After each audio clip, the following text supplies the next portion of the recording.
हालांकि दूसरी लहर के सदमे से अभी लोग उबर भी नहीं पाए हैं कि तीसरी लहर की संभावना जताई जा रही है। और कोरोना काल में जो सबसे ज़्यादा बॉडी पार्ट्स की अगर बात करें तो इफेक्ट किया है हार्ट, लंग्स और लीवर। दिल को लेकर बहुत ज़्यादा मिथ से जो समय समय पर जो लोग चिकित्सक हैं वो उसको क्लियर करते रहते हैं, लेकिन लीवर को लेकर बहुत कम बात होती है। और दर्शकों को उनकी जो क्वेरीज हैं उनको रिमूव करने के लिए हमारे साथ senior liver transplant surgeon doctor Garg मौजूद हैं।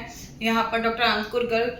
डॉक्टर साहब, लीवर को लेकर बहुत कम बात करते हैं क्योंकि बहुत ज़्यादा लोगों को पता भी नहीं होता है। कोरोना काल में हमने एक चीज़ देखी है कि नेगेटिव आ जाती है रिपोर्ट, उसके बाद एकदम से पता लगता है कि लीवर फेलियर हो गया, लंग्स ने काम करना बंद कर दिया। क्या कुछ सिस्टम होता है, क्या डैमेज करता है कोरोना वायरस, क्या ये प्रोसेस होता है?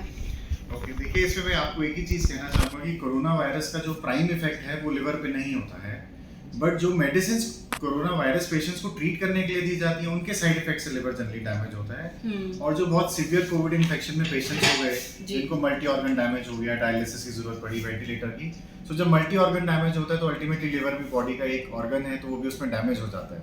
बट अगर हम इसकी बात करें कि क्या कोविड वायरस डायरेक्टली लिवर को अफेक्ट करता है, तो वो एक अच्छी बात है एटलीस्ट कि कोविड वायरस डायरेक्टली लिवर को अफेक्ट नहीं करता है, बट उसके ट्रीटमेंट के साइड इफेक्ट से डेफिनेटली लिवर डैमेज होता है।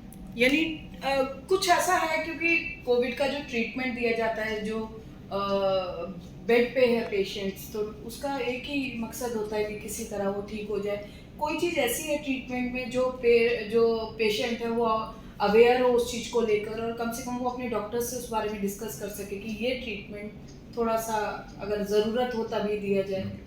तो देखिए, कोविड इन्फेक्शन भी एक मेडिकल साइंस की नई इन्फेक्शन थी जिसके बारे में बहुत सारी नॉलेज नहीं थी डॉक्टर्स को और बहुत सारी स्टडीज भी नहीं थी।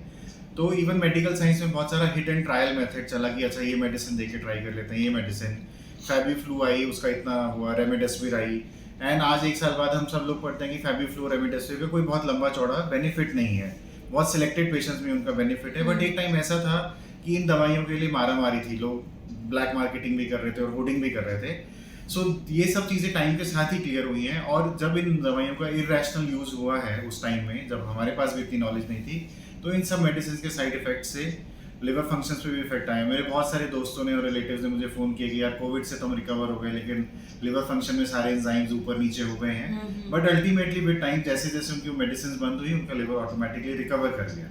तो लिवर में एक अच्छी चीज़ है हमारी कि लिवर ही एक ऐसा ऑर्गन है हमारी बॉडी में जो रीजनरेट कर सकता है और जो अपने आप को हील कर सकता है, सेल्फ हीलिंग लिवर कर लेता है। यस सर, एक चीज़ और है कि कोरोना के टाइम पर जो है लोगों का बस एक ही मकसद था कि किसी तरह से हम प्रिवेंट हों, और उसमें होम रेमेडीज़ ने बहुत काम किया, डाइट्स लोगों ने अपने अपने हिसाब से ली है, तो उसका भी लिवर पर कहीं ना कहीं इम्पैक्ट आया है। तो कैसे हम अपने लिवर को हेल्दी रख सकते हैं? और दूसरा जो मोस्ट इम्पोर्टेंट पार्ट है कि थर्ड वेव में बच्चे इन्फेक्टेड होने के चांसेस हैं और बच्चों के अभी से ही फैटी लीवर के केसेस आ रहे हैं, तो पेरेंट्स को किस तरह से प्रिवेंशन रखना चाहिए? अगर किसी का बच्चे का फैटी लीवर हो भी गया है तो अभी भी क्या उसके पास वक्त है अपने बच्चे को सेव करने के लिए?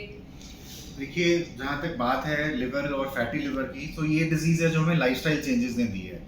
जितना हम पैक्ड फूड खा रहे हैं और लास्ट 1-1.5 साल के लॉकडाउन में फिजिकल एक्टिविटीज सब बंद हो गई, बच्चों की स्पोर्ट एक्टिविटीज सब बंद हो गई, तो डेफिनेटली फैटी लिवर का इंसिडेंस आज की डेट में सोसाइटी में बहुत ज़्यादा है। एक टाइम पे से 5 से 10% लोगों का लिवर फेलियर का रीज़न फैटी लिवर होता था, ट्रांसप्लांट की ज़रूरत पड़ती थी। आज की डेट में जो ट्रांसप्लांट है कम से कम 25% पेशेंट वो हैं, आउट ऑफ अगर 100 ट्रांसप्लांट हो रहे हैं तो उसमें से 25 लोग वो हैं जिनको fatty liver related liver failure है। और अगर हम चाइल्डहुड ओबेसिटी की बात करें कि एक बच्चा ही आज की डेट में ओवरवेट है, तो उसके चांसेस फैटी लिवर और लिवर फेलियर होने के जब तक वो 30 या 35 साल का होगा बहुत ज़्यादा बढ़ जाते हैं। तो उसके लिए मेरी एक ही एडवाइस है आप सबसे कि एक healthy lifestyle, keeping diet in check and junk food से दूर रहना है, and physical activity is very important. I know कि लॉकडाउन में बहुत सारे चैलेंजेस हैं फिजिकल एक्टिविटी को लेके, बट एज एंड व्हेन हम जितनी कर सकें उतना करना चाहिए। फैटी लिवर का सबसे बड़ा कारण ही ओबेसिटी, मोटापा, जंक फूड खाना और डायबिटीज़ है। तो सर, क्योंकि आप सर्जन हैं, डॉक्टर हैं लीवर के, तो ज़रूर दर्शक भी जानना चाहेंगे कि आप अपने और अपने बच्चों के लीवर को कैसे हेल्दी रखते हैं? देखिए, अपने बच्चों के लिवर को तो शायद मैं रोक ही नहीं पाता हूँ, उनका जो खाने क्योंकि लोगों ने वही वैक्सीन को प्रेफर किया है जो मोदी साहब ने लगवाई थी, तो लोगों को होता है कि जो सेहतमंद रखने वाले लोग हैं वो क्या चीज़ फॉलो कर रहे हैं, तो डेफिनेटली उनको विश्वास हो जाता है कि उसका फ़ायदा उन्हें मिलेगा। तो देखिए, as far as liver health concern है तो उसमें तो मेरी एक सबसे बड़ी एडवाइस है कि ओवरवेट नहीं होना चाहिए, हमें अपना वेट अपने कंट्रोल में रखना है और फिजिकल एक्टिविटी बहुत इंपॉर्टेंट है। और रही बात वैक्सीन की, तो वहाँ पे मेरी एक ही एडवाइस है आप सब लोगों से कि जो वैक्सीन जब मिल रही है आपको लगवा लेनी चाहिए। बहुत सारे लोगों ने मिथ्स लगवा लिए हैं कि मैं कोविशील्ड लगवाऊंगा, मैं स्पुतनिक लगवाऊंगा, मैं कोवैक्सीन, ऐसा कुछ भी नहीं है। I think which ever vaccine is available, जो आपको आराम से मिल रही है, सबसे पहले लगवा लेनी चाहिए। सर, आपने अभी वैक्सीन की बात की है तो एक क्वेश्चन मेरा भी है कि स्पुतनिक को लेकर लोगों में एक ये मिथ्स है कि बाहर की कंट्रीज में कुछ ब्लड क्लॉटिंग के केसेस आए हैं स्पुतनिक लगवाने के बाद, ऐसा कुछ है या ये भी सिर्फ अफवाह है? देखिए, बिकॉज कोविड वैक्सीन जितनी भी हैं, चाहे स्पुतनिक है, चाहे कोविशील्ड है या कोवैक्सीन है, ये सब बहुत जल्दी बनी है, विद इन 1 ईयर। आज से पहले जो सबसे जल्दी वैक्सीन बनी थी मेडिकल साइंस में, वो मीजल्स वैक्सीन थी, जिसको 14 साल लगे थे बनने में। तो आप इमेजिन कर सकते हैं इससे कि वैक्सीन बनने का प्रोसेस कितना लंबा है, और यहाँ पे हमने एक ही साल में इतनी सारी वैक्सीन को अप्रूवल दे दिया है। तो डेफिनेटली उनकी शायद कंप्लीट सेफ्टी प्रोफाइल स्टडीज नहीं हो पाई हैं, बट जितना भी डेटा है, आज की डेट में तो करोड़ों लोगों को वैक्सीन लग चुकी है वर्ल्ड अक्रॉस। अगर रिस्क बेनिफिट रेशियो देखोगे आप, तो हमेशा फायदा है कि आपको वैक्सीन लगवा लेनी चाहिए।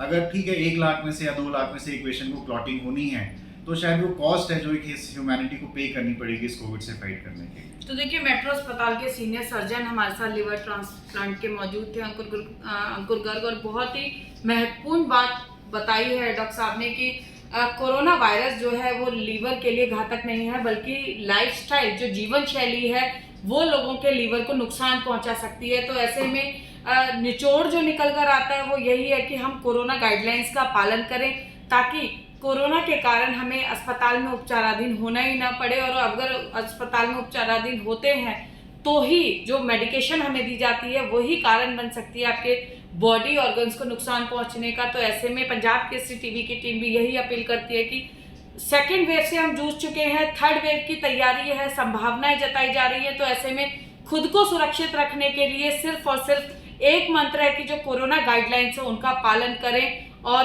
डॉक्टरी सलाह पर जो भी उपचार है उस पर जरूर ध्यान दें, और जीवन शैली को सुधारते हुए अपने जीवन का एक महत्वपूर्ण अंग बनाएं। फरीदाबाद से पूजा शर्मा, पंजाब। हमसे जुड़े रहने के लिए हमारे YouTube चैनल को सब्सक्राइब करें और नई वीडियो की नोटिफिकेशन के लिए बेल आइकॉन को दबाएं। अगर आप ये वीडियो Facebook पर देख रहे हैं तो लाइक जरूर करें और ज्यादा से ज्यादा शेयर करें। धन्यवाद।